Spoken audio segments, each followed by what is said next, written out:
Hello, just read chapter 9 of Darth Plagueis.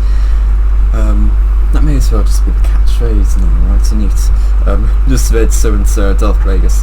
Before we get into it though, I've done another sketch, this time of Darth Tenebrous and Darth Venomous, based on what Tenebrous said about how the Sith no longer wear armour and now wear robes, so that was my interpretation. Anyway, to chapter 29. As cliche as it is, I enjoy this chapter. We get to learn that the blockade in the building didn't really have the effect that Plagueis and Palpatine were expecting. But they have a conversation about how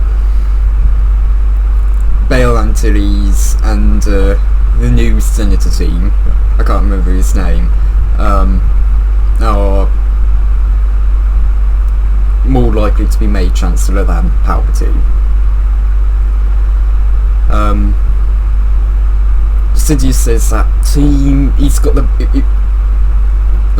Palpatine says that when Plagueis tells him team has the backing of the Corporate Policy League, Sidious says that, the Senate won't elect a militant Gran. They won't elect a militant, and especially not a militant Gran. And the SPL and the CPL kind of reinforces that. And this kind of jumps throughout the Phantom Menace's chapter.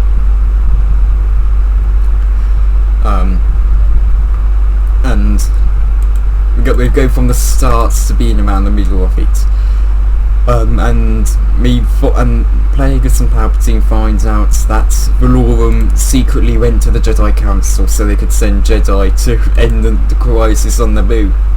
And one line that really made me laugh is, in the Phantom Menace, you have one of the Nemoidians. I don't think it's Newt Gunray, but I could be wrong on that.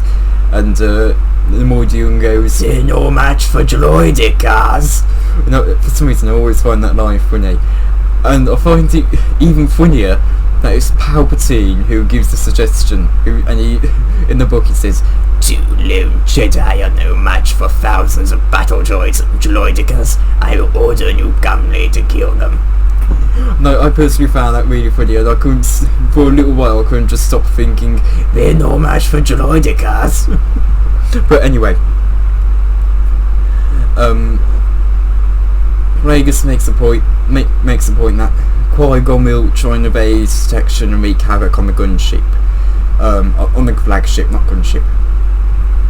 And Palpatine says then he will command Newt Gunray to launch the invasion now rather than, well, not now, but ahead of schedule, just so that they can guarantee that Qui-Gon and just so they can kind of control Qui-Gon and Obi-Wan.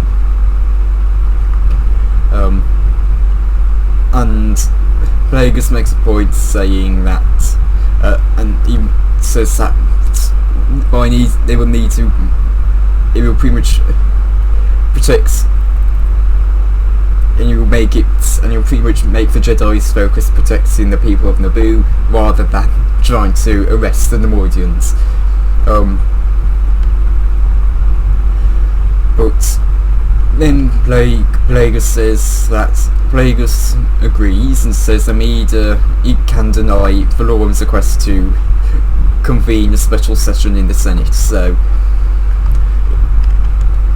they're pretty much in the clear for now. Now Plagueis spies into Plagueis's conversation.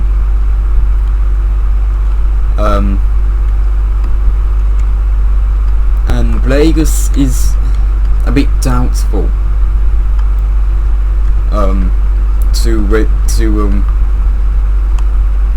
Palpatine saying that the Jedi won't be no match for Maul.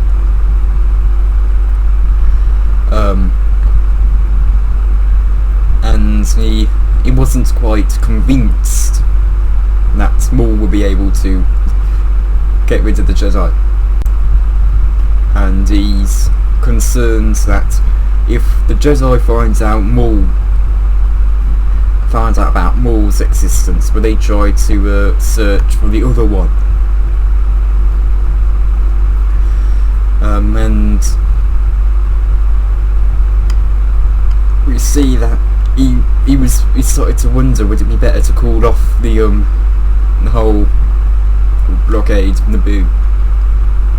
Well, not call off, but abort the plan, and trust that Palpatine would be elected at some point anyway. But either way, we have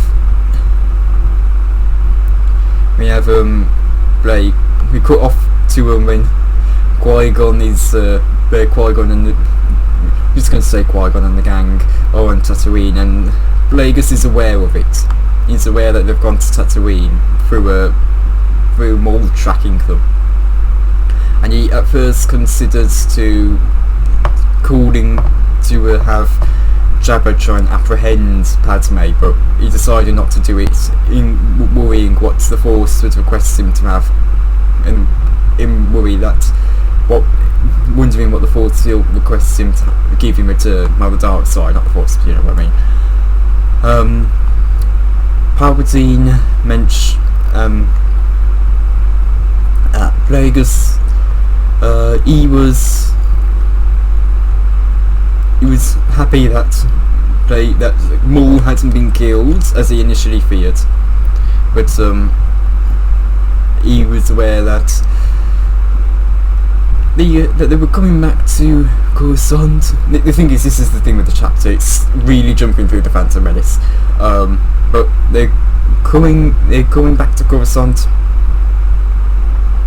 and Sidious has ordered Maul to go and oversee the Nemoidian invasion with the Trade Federation.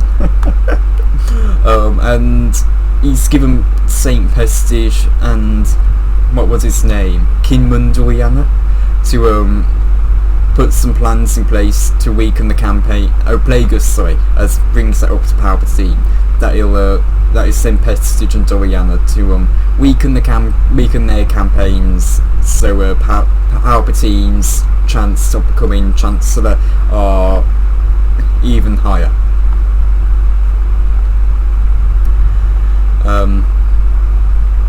And he says that's Coruscant will soon know that Senator Amy Team has been protecting a dog who was deeply involved with Guardian of the Hutt and the Bando Gora's death stick distribution network.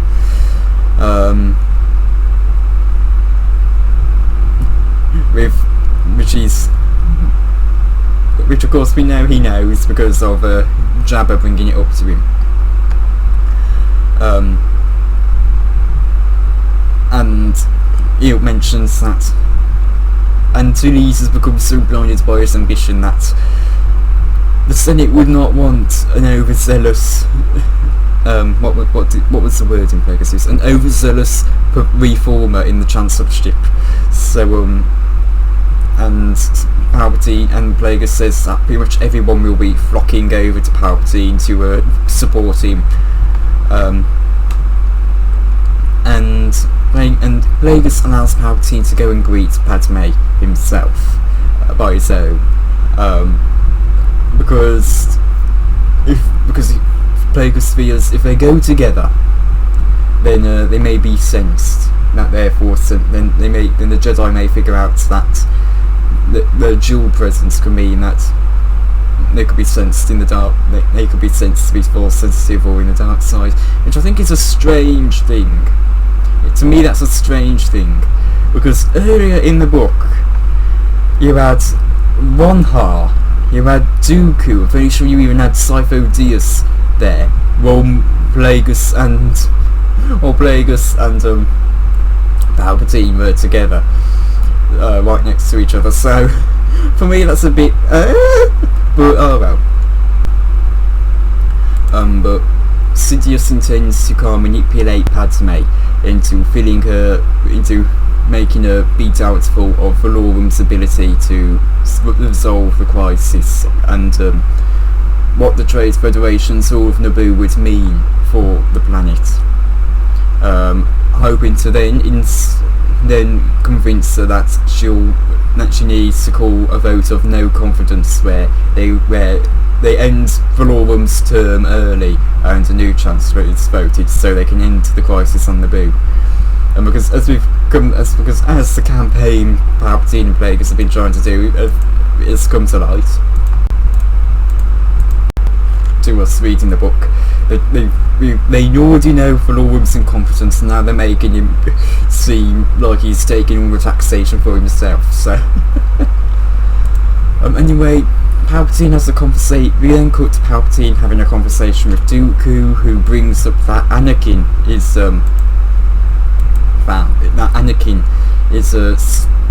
believed by Qui-Gon to be the chosen one, and Dooku's skeptical, but he says that Qui-Gon is absolutely adamant he is the chosen one.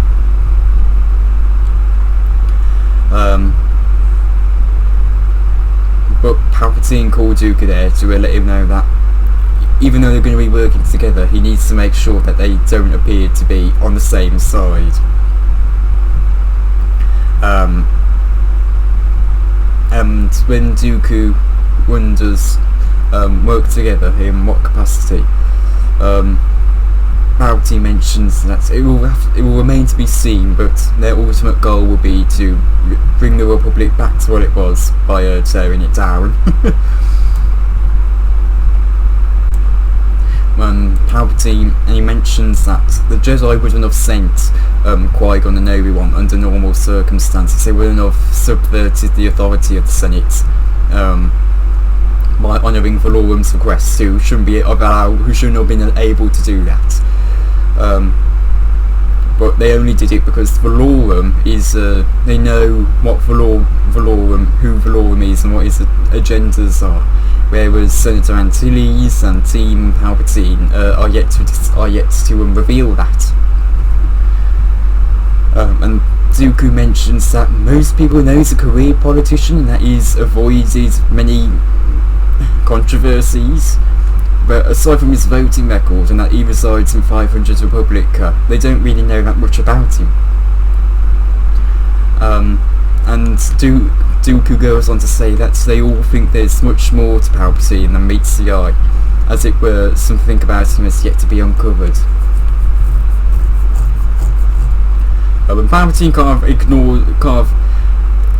ignores Dooku's point, and goes and kind of ignores the latter half of that point, and just goes straight to what Dooku mentioned about how the crisis on his own world is now starting to benefit him, because I'm pretty sure at this point in the chapter it's mentioned that the Senate was now starting to take the crisis on the Naboo was starting to take the Senate's attention. And Palpatine has mentioned that the arrival of Qui-Gon and Obi-Wan to Naboo was a surprise to him. When Dooku says, "Of course it's a surprise, but were you pleased?" Palpatine says, "Well, Naboo is my home world. Of course, I want to see the crisis resolved." And Dooku's still skeptical and goes, "Do you?" Palpatine's curious of his confrontational mood. He wonders what caused Dooku to go into that, but Palpatine mentions he has no shame in taking full advantage of the crisis, and would that cause Dooku to distance himself from him? And Dooku says, "Of course not, since he's interested in the possibility of an alliance."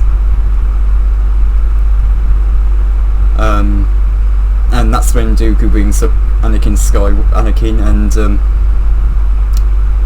he mentions how Qui-Gon is absolutely adamant that he is the chosen one, and that if they accept Anakin into the Jedi Order, they're going to be going out against their own walls, and that's again going to be another straw for Dooku that will cause him to be convinced to leave the Order.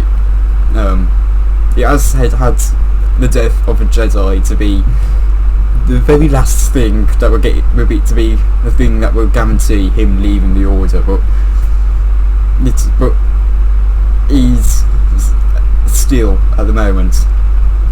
This could also push that, and we get to see that Palpatine is a bit, I guess, he's described as his thoughts. The book says his thoughts rewound at frantic speed, and we see that he wonders how he couldn't have sensed Anakin's Force sensitivity. He was unable to sense it. And again, you've got to remember, at this point in the book, Palpatine is probably equal in level to a Jedi Master when it comes to his Force sensitivity.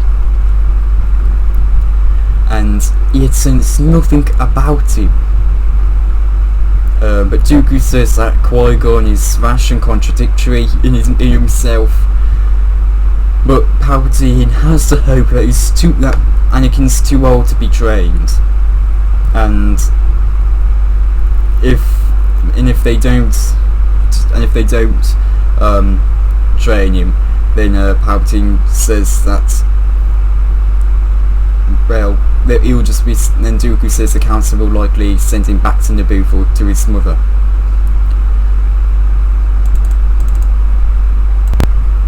But Dooku he isn't all that pleased that everyone's trying to hype up that Anakin is going to bring the balance to the Force, and it doesn't seem to be as good as it is, and he's just a bit disappointed by it.